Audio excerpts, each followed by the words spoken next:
It's not country music, but it is American gospel music from the eastern United States. Sacred steel is like a really fascinating and thriving subculture of the traditional Hawaiian steel guitar. The country western steel community and the sacred steel community don't really officially cross paths too often, but the communities are certainly conscious of each other and seem to have some influence on each other in recent years. The modern pedal steel guitar, also known as the world's most difficult instrument, has been adopted by the sacred steel community. And the pedal steel, as we learned in the first episode of this series, was the invention of mainly Shot Jackson and Buddy Emmons, but certainly other mechanics of the instrument as well. Now, what would Jerry Byrd have thought of sacred steel?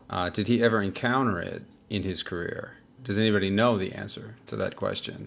What about current players like Paul Franklin and Sarah Jory? It seems like they for sure would know about the sacred steel guitar, and it's safe to say they must have incorporated some elements of that style and sound into their own playing by now.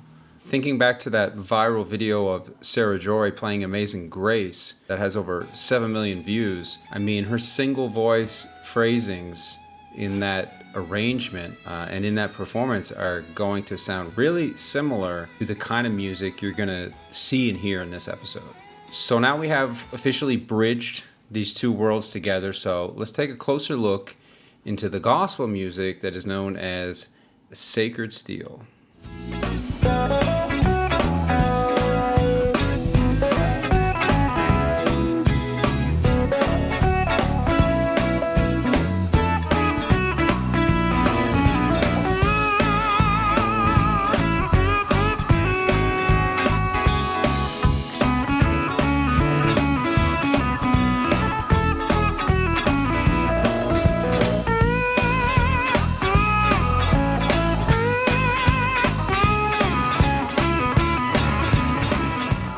That kind of music doesn't make you feel good, I don't know what will.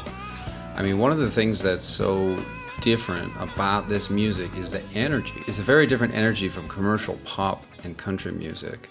And a lot of it is improvisational and spirit-driven. It's completely intertwined with the faith and worship. It's kind of also like an act of devotion. And it also has some significant cultural relevance, really, outside of just the sound that the guitar makes. So this phenomenon appears to have started in the 1930s. It's showing up in Pentecostal churches and in particular branches of the Church of the Living God. Okay, this is a relatively new denomination of African American Pentecostal.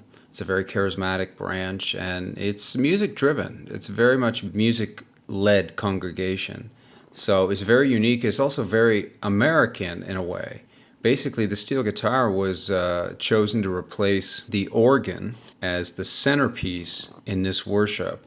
I mean, that should make steel guitarists everywhere smile.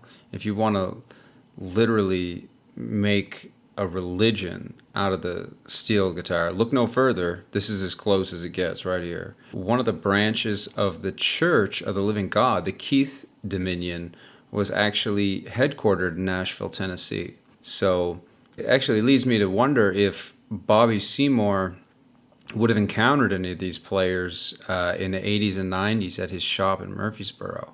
If someone watching this episode knows the answer to that question, do mention it in the comments. Or any other examples of country western steel guitarists and presenters who were involved with the sacred community.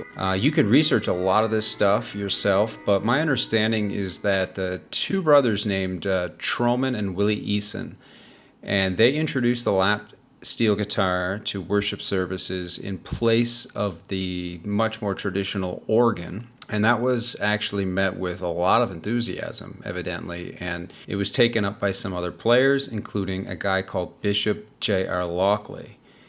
And so the three of them end up touring together and eventually recorded the first ever records of this new style of music. They recorded a total of 18 sides in the 1940s and 50s. Now, I don't have any of those recordings here to show you, but I do have a clip that I've borrowed, which is showcasing one of those three players. that I just mentioned. His name is Willie Eason. So check this clip out right here. As a matter of fact, Willie Eason was one of the best Hawaiian guitar players I've ever heard.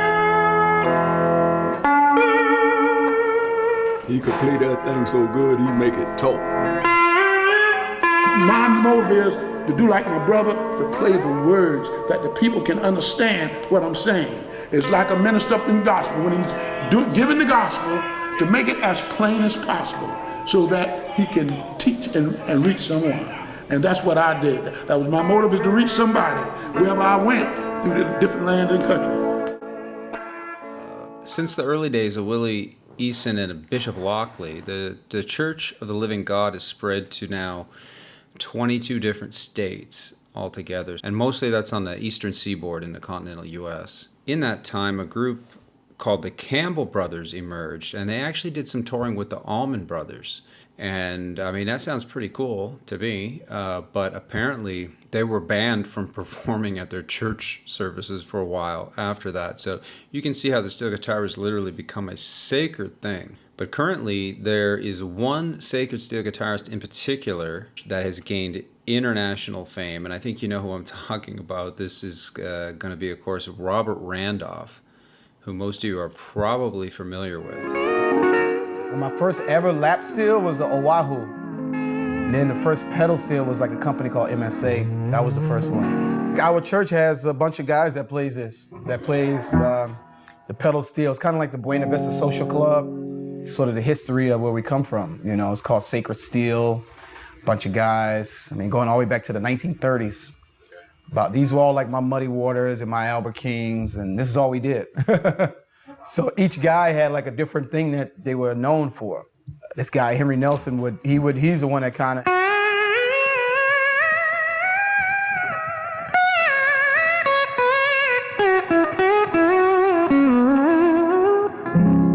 He really made it sound like a singer.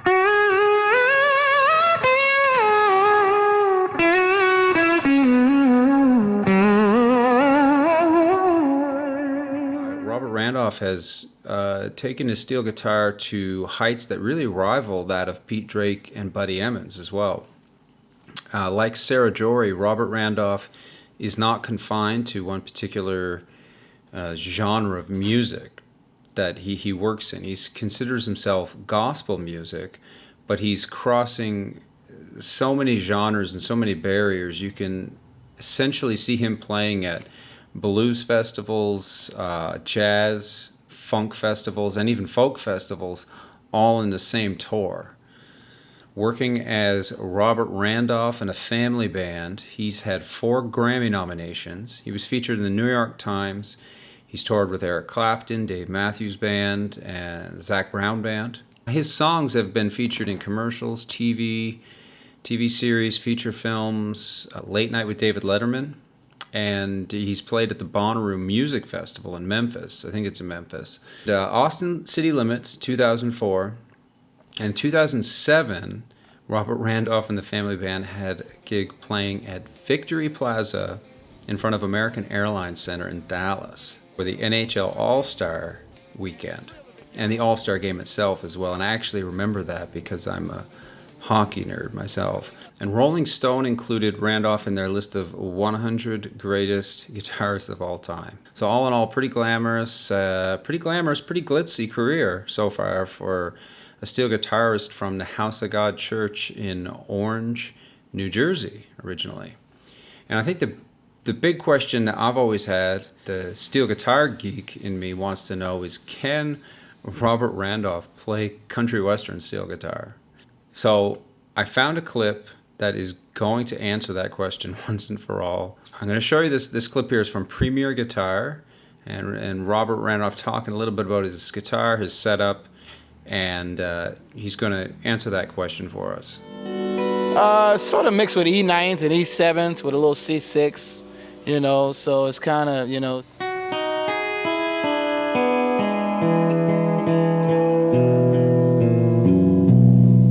You know, it's a little confusing, gets a little wacky, you know. It's a little confusing to the brain, ladies and gentlemen.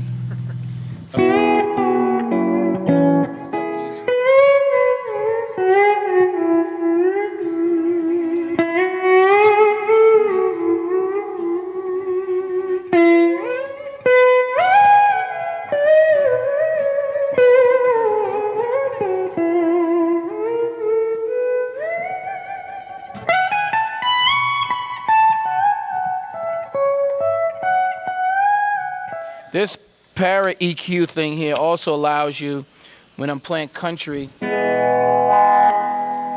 know, it allows you to get a country tone, when the cowboys come out,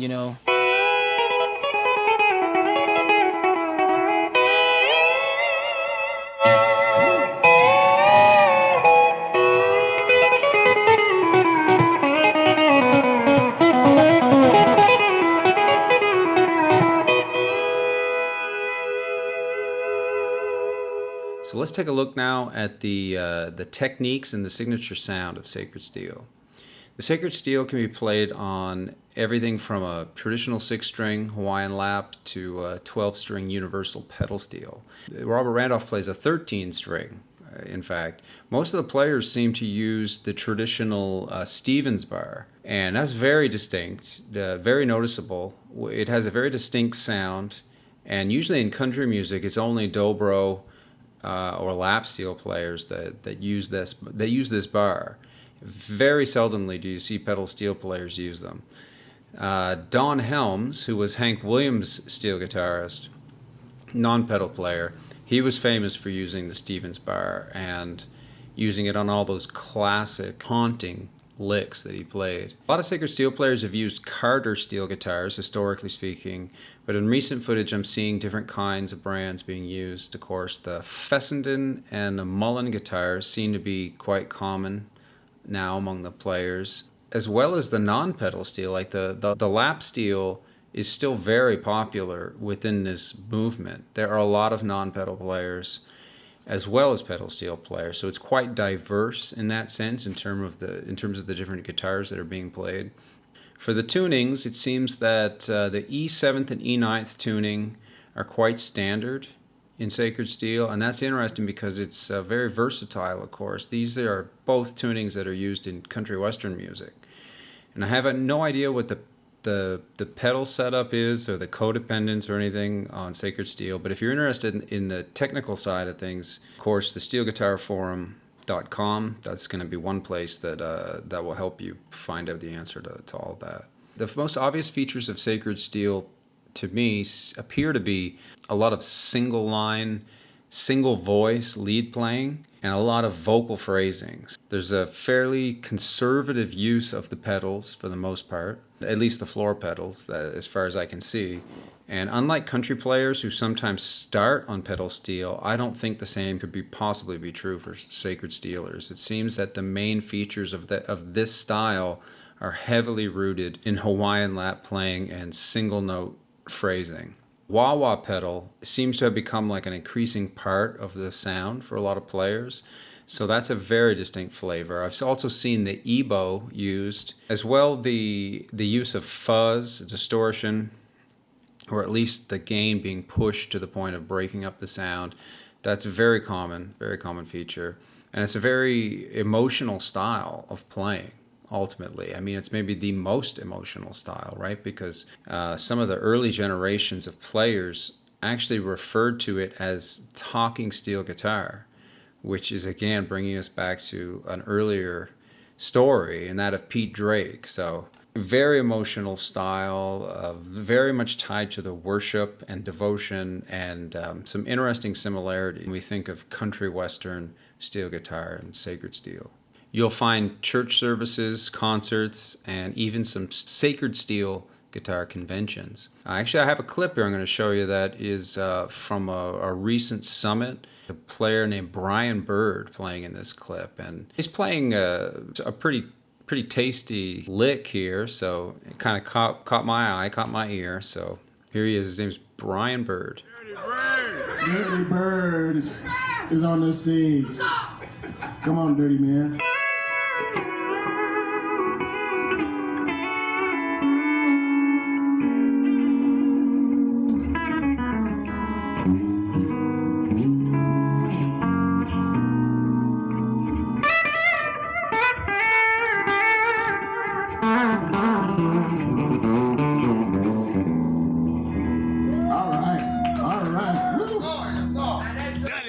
There's a player named Deshaun Hickman, who's a sacred steeler, and he's been featured on the Floyd Country Store YouTube channel. If you haven't already, absolutely check it out. It's a great channel for presenting live country, Appalachian, Americana, bluegrass music. They feature Red Volkart a lot, the Western Flyers, Caleb Clowder, and awesome country singer named Dory Freeman.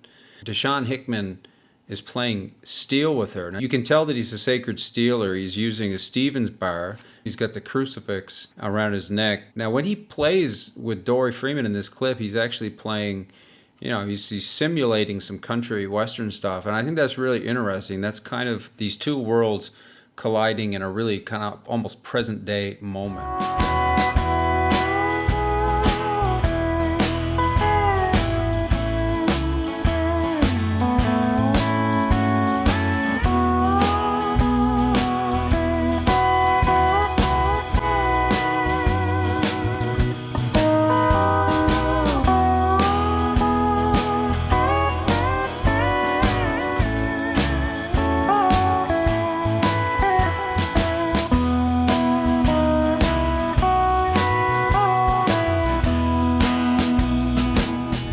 I hope you found that interesting, and I hope you learned something that you didn't already know about sacred steel. So now in future videos in this series, we'll be able to reference sacred steel movement here. When we find a link to it, we'll know what we're talking about. I put some links in the video description for you to check out more information on artists featured in this video. And the next episode will be episode 8 out of 10 in this introductory series. It's like the first season. And then in season 2, I'll be looking at almost entirely country western steel guitarists at that point. So we'll go much deeper into the honky-tonk, western swing, and a chicken picking kind of country. So my goal here in these first 10 episodes was to lay a foundation that kind of covers the world of steel guitar as a whole, so we can use that framework to examine and consider many amazing steel guitarists that have come and gone, and guitarists that will be in the future of the steel guitar story. So thanks for watching. Let me know in the comments if you have a favorite steel player, or if you enjoy sacred steel guitar. Keep on coming back, keep it country, and hey, we'll see you next time.